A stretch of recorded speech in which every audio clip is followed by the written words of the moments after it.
Hello दोस्तों, और स्वागत है आपका आज की current affairs summary video rapid roundup में, जिसमें कि हम आज के द हिंदू को एनालाइज करेंगे और सिर्फ उन्हीं न्यूज़ पे फोकस करेंगे जिनसे एमसीक्यूज बन सकते हैं जो आपके एग्जाम्स में आ सकते हैं। साथ ही साथ हम न्यूज़ से रिलेटेड स्टैटिक पोर्शंस को भी रिवाइज करते चलेंगे। तो और ज़्यादा टाइम वेस्ट न करते हुए चलिए चलते हैं हमारी पहली न्यूज़ पर। हमारी पहली न्यूज़ है related to the Indo Nepal border controversy. ये एक नई बॉर्डर कंट्रोवर्सी है जो आपको न्यूज़ में देखने को मिल रही होगी, क्योंकि इंडिया और पाकिस्तान की बॉर्डर को लेके तो एक कंट्रोवर्सी है जो पूरी दुनिया जानती है। इंडिया और चाइना की बॉर्डर को लेके भी एक कंट्रोवर्सी है जो कि आजकल काफ़ी न्यूज़ में आ रही है, जिसके कि सारे यूपीएससी एस्पिरेंट्स नोट्स बना रहे होंगे। पर अब आपको नोट्स बनाने के लिए एक नया इशू मार्केट में आया है और वो है इंडो नेपाल बॉर्डर कंट्रोवर्सी। ये चालू कहाँ से हुआ कि recently Nepal has released a new political map that claims Kalapani, Limpiyadhura and Lipulekh of Uttarakhand as part of Nepal's territory. तो बोलने की ज़रूरत नहीं है कि मैप में आप इन सभी पॉइंट्स को लोकेट कर दीजिए। स्लाइड में आप देख सकते हैं, राइट साइड में जो इमेज मैंने दी है मैप की, उसमें इन पॉइंट्स को दिखाया गया है। इनको कैसे भी east to west, north to south align करने के लिए एग्जाम में क्वेश्चन आ सकता है। मुझे ऐसा डाउट हो रहा है कि इंडिया के चाइना बॉर्डर से रिलेटेड जो जो पॉइंट्स इन कंटेंशन हैं, जैसे आपका गलवन नाला है और पेंगोंग त्सो लेक है, उससे लेकर के ये पॉइंट्स जो इंडिया नेपाल बॉर्डर पर हैं, जो कि लिपू लेक पास हैं, से लेके सिक्किम का नाकुला पास, इन सब को आपको वेस्ट टू ईस्ट या ईस्ट टू वेस्ट अलाइन करने के लिए क्वेश्चन ज़रूर आ सकता है। तो इन सब पॉइंट्स की मैप पे लोकेशन आप अपने माइंड में नोट करके रखिए। So moving back to the news, और एक बिहार के वेस्ट चंपारण डिस्ट्रिक्ट में एक एरिया है सुस्ता करके, जो कि गंडक रिवर के साइड पे है, तो वो भी इन कंटेंशन है। इन सारे एरियाज़ को नेपाल ने अभी जो नया अपना पॉलिटिकल मैप रिलीज़ किया है, उन्होंने अपने नेपाल के अंदर दिखाया है। तो बेसिकली नेपाल का क्लेम है कि ये सारे एरियाज़ नेपाल में ही आते हैं। कालापानी जो एरिया है उत्तराखंड के पिथौरागढ़ डिस्ट्रिक्ट में, ये 20,000 फीट पर है। तो आप देख सकते हैं मैप में कि ये पॉइंट इंडिया, नेपाल और चाइना के ट्राई जंक्शन बॉर्डर के पास में है। तो इस ट्राई जंक्शन बॉर्डर पे पहाड़ी पे 20,000 फीट ऊपर पे किसी की भी लोकेशन होगी तो वो लोकेशन उसके लिए बहुत एडवांटेजियस होगी, क्योंकि वहाँ से नीचे की ट्रूप मूवमेंट्स को मॉनिटर किया जा सकता है। और अगर कोई स्कर्मिश या वॉर जैसी सिचुएशन हुई तो जो भी काला पानी के टॉप पर आर्मी पोजीशन होगी वो एक एडवांटेजियस पोजीशन में होगी। तो कोई भी कंट्री चाहेगी कि ये टॉप वाली पोजीशन हमें मिल जाए। तो इसलिए नेपाल भी अभी इसको मैप में अपने देश के अंदर ही दिखा रहा है।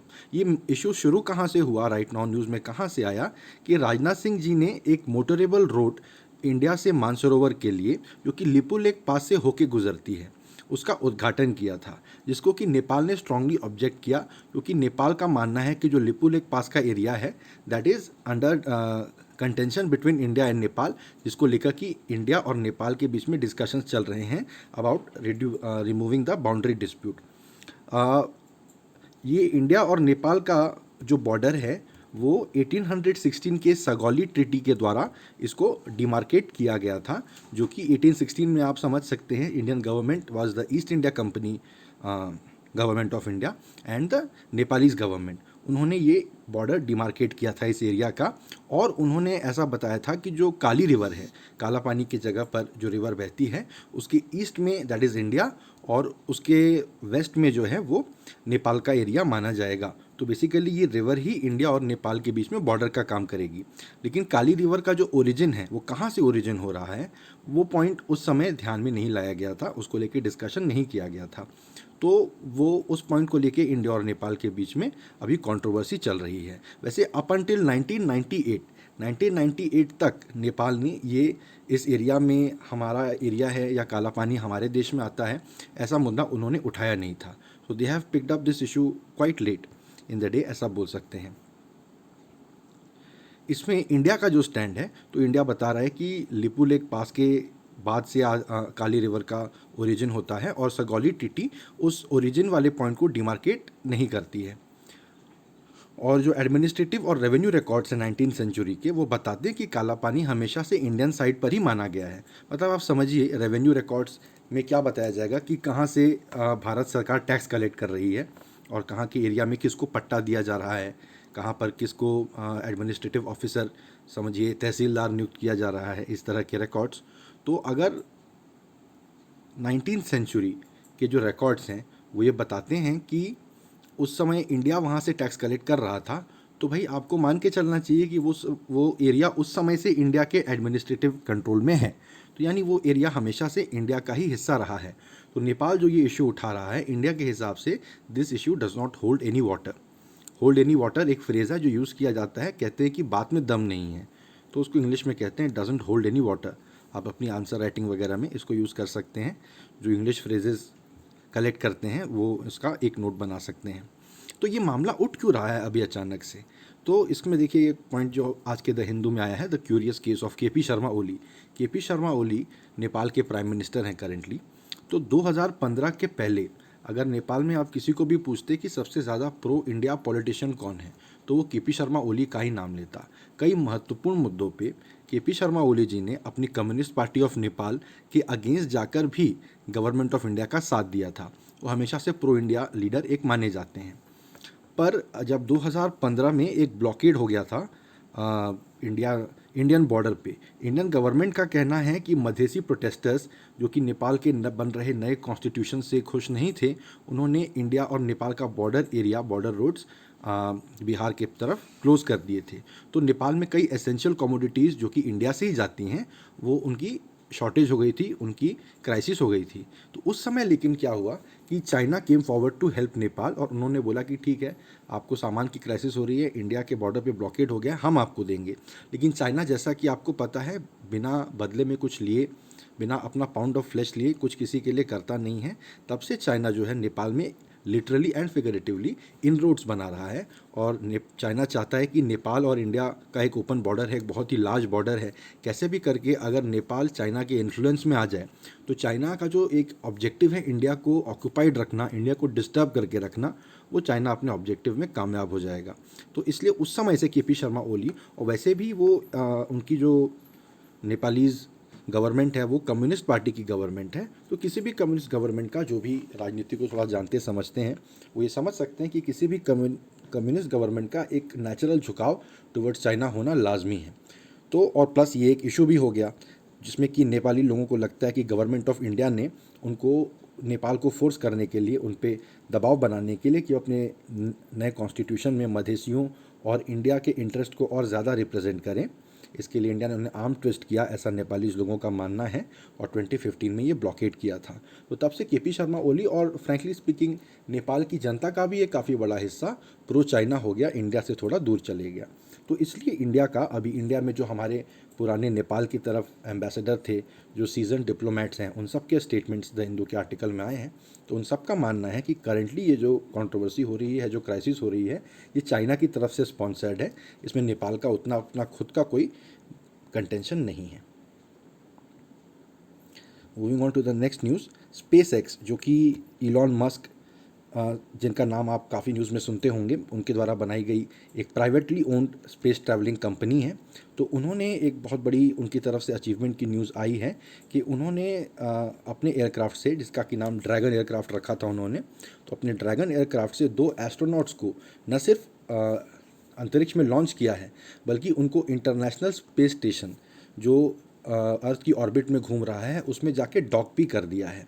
जैसे किसी तट पे कोई पानी का जहाज़ आके लग जाता है तो उसे डॉक करना कहते हैं, उसी तरह से समझिए इंटरनेशनल स्पेस स्टेशन धरती के इर्द गिर्द चारों तरफ घूम रहा है। तो यहाँ से एक रॉकेट लेके वो निकले, जो कि फैल्कन 9 रॉकेट उसका नाम था बाय द वे, जो कि आपको याद रखना चाहिए, किसी एग्ज़ाम में एमसीक्यू में सबसे पहला पॉइंट यही आएगा कि रॉकेट का नाम क्या था।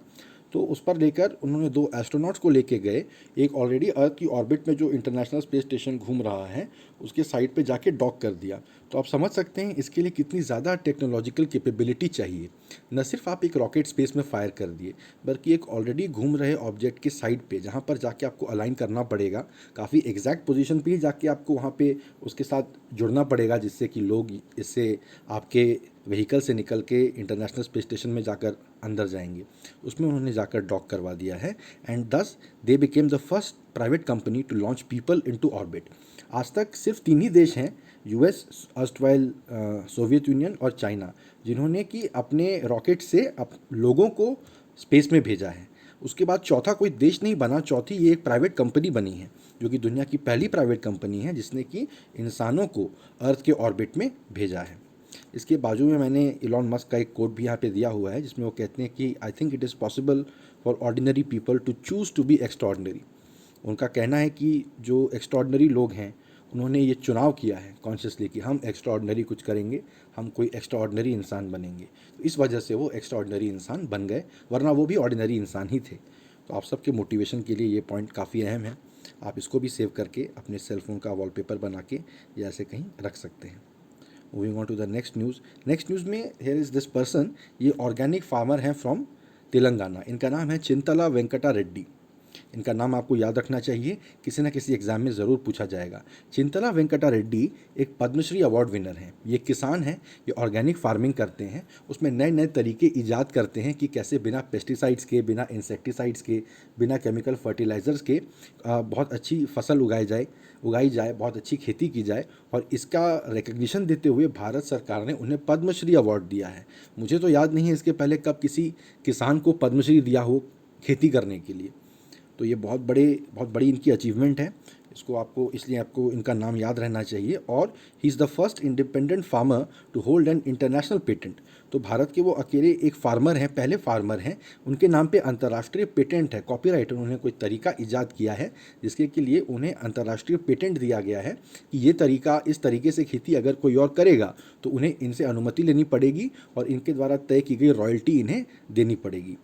ठीक है, अभी आज की न्यूज़ में क्यों आया है, ये जो पहला पॉइंट, पहला बॉक्स आप देख सकते हैं, मैंने हेडलाइन का स्क्रीनशॉट लिया हुआ है कि हरियाणा के एग्रीकल्चरल यूनिवर्सिटी के एक प्रोफेसर हैं, उन्होंने यूनियन और स्टेट एग्रीकल्चरल मिनिस्टर को एक लोकस्ट का जो अभी करेंटली प्रॉब्लम चल रहा है उस पर उन्होंने एक लेटर लिखा है और उन्होंने कहा है कि गवर्नमेंट नॉन केमिकल मेजर्स को इग्नोर कर रही है। यानी लोकस्ट से रिलेटेड सरकार की जो भी तैयारियां हैं उसमें आप देखेंगे कि वो इंसेक्टिसाइड्स को कैसे बेहतर स्प्रे किया जाए, सिर्फ इसी चीज़ पे फोकस कर रहे हैं। उनका कहना है कि ऐसे भी तरीके हैं जिसमें इंसेक्टिसाइड्स का इस्तेमाल न करके भी आप लोकस्ट को कंट्रोल कर सकते हैं, जिसको कि कोई सरकार नहीं ध्यान दे रही है।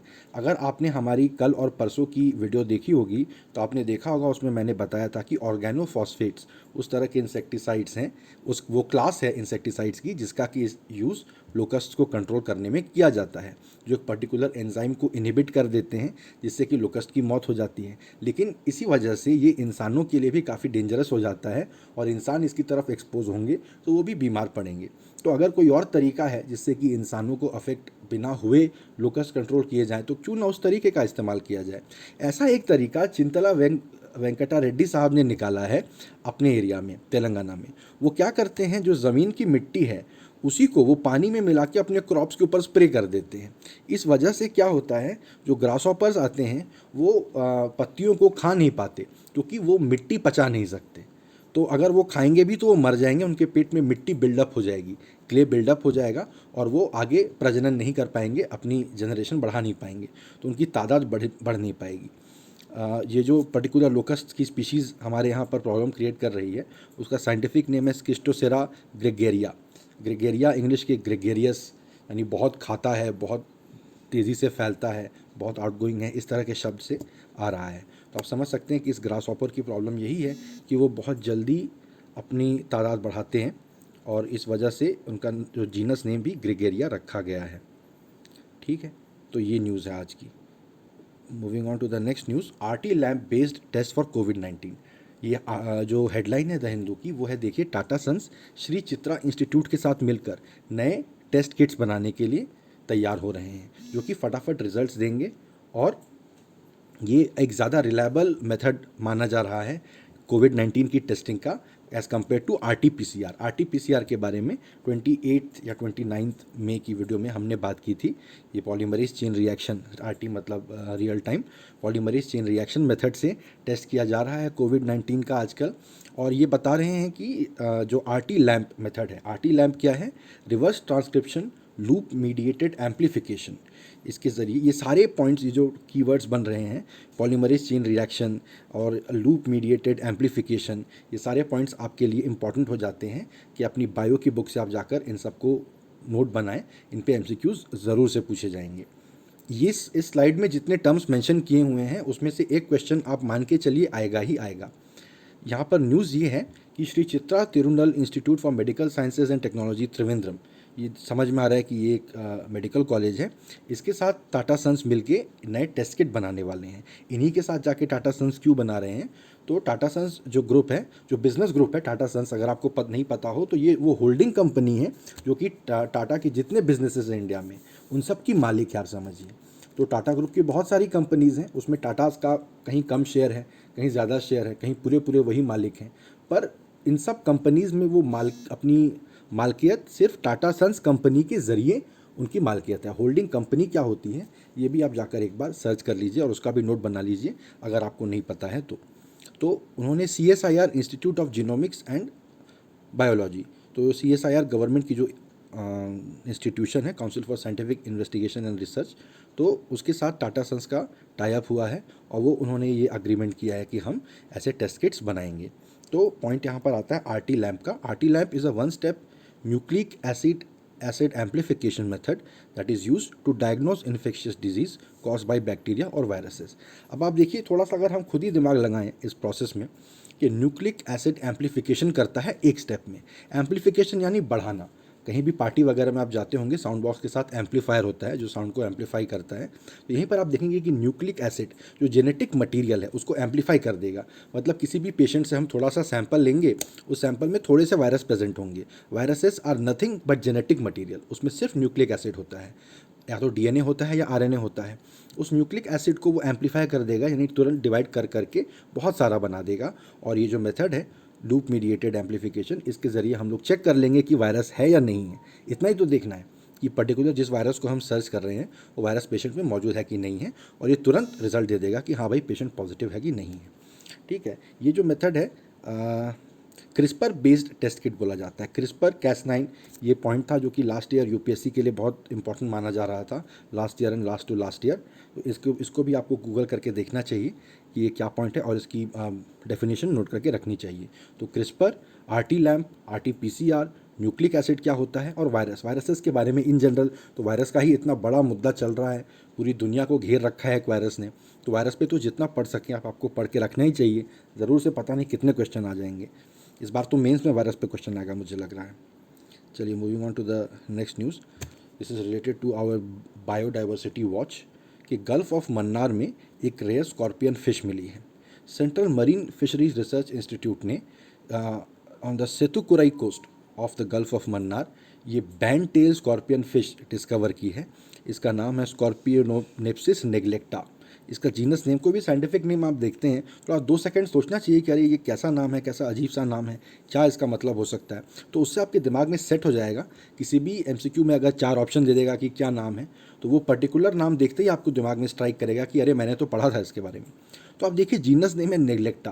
किसी भी जीनस का नाम नेग्लेक्टा क्यों रखा है, मतलब इनको नेग्लेक्ट किया जाता है या ये किसी को नेग्लेक्ट करते हैं, पता नहीं। स्कॉर्पियोनेप्सिस, तो इसी समझ में आ रहा है कि स्कॉर्पियन यानी बिच्छू, बिच्छू जैसा इनको माना जा रहा है, और नेग्लेक्टा इनके जीनस का नाम है। प्लस इनमें they have the ability to change colour. ये गिरगिट के जैसे, कैमेलियन के जैसे अपना रंग भी बदल सकते हैं। इसको कैमोफ्लाज भी कहते हैं।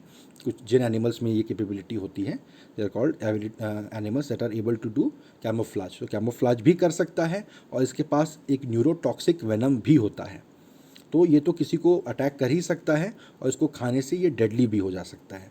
कोई गलती से अगर इस मछली को खा ले तो उनकी मृत्यु हो सकती है। तो ये नाम आप नोट कर लीजिए। कोई भी नई स्पीशीज़ कहीं मिलती है, एक नया क्वेश्चन उससे रिलेटेड UPSC में तो आ ही जाता है, बाकी एग्जाम्स में आ ही सकता है। इसका एक नोट बना लीजिए आप। Moving on to the next, जो छोटी छोटी टिडबिट्स, छोटे छोटे MCQ वर्दी पॉइंट्स किसी न्यूज़ से दिखते हैं तो मैं उन्हें उठा लेता हूँ यहाँ पर। जैसे एक न्यूज़ है कि MP to ramp up fever clinics. जो मध्य प्रदेश गवर्नमेंट है वो कोविड-19 के लिए फर्स्ट पॉइंट ऑफ केयर, किसी को भी लग रहा है कि मुझे कोरोना से रिलेटेड कुछ सिम्टम्स हैं, तो सबसे पहला पॉइंट जहाँ पर वो जाएगा, जहाँ पर कि उसको मेडिकल अटेंशन मिलेगी, तो वो फीवर क्लिनिक्स नाम दे रहा है MP गवर्नमेंट उसको। और इस तरह के बहुत सारे वो जगह जगह पे बनाने की, जहाँ पर कोविड-19 के केसेस बहुत सारे आ रहे हैं, वहाँ पर बनाने की MP गवर्नमेंट ने घोषणा की है। जो लोग न्यूज़ फॉलो करते हैं वो जानते हैं कि दिल्ली में भी मोहल्ला क्लिनिक दिल्ली गवर्नमेंट ने बनाया, जो कि वाइडली सक्सेसफुल रहा।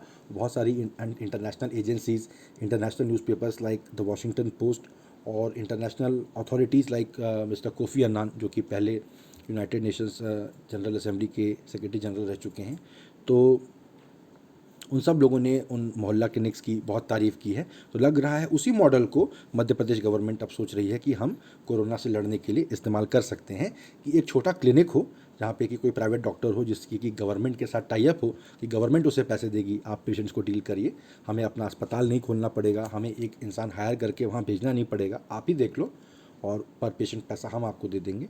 और तो ये फीवर क्लिनिक्स, तो कहीं भी एमसीक्यू में आपसे पूछा जाए फीवर क्लिनिक्स कौन से स्टेट गवर्नमेंट ने स्टार्ट किए हैं, तो आप बताएंगे कि वो मध्य प्रदेश गवर्नमेंट है।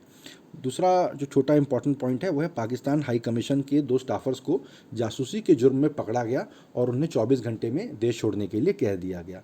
इसमें जो पॉइंट है कि कहा जाता है देवर डिक्लेयर्ड पर्सोना नॉन ग्राटा।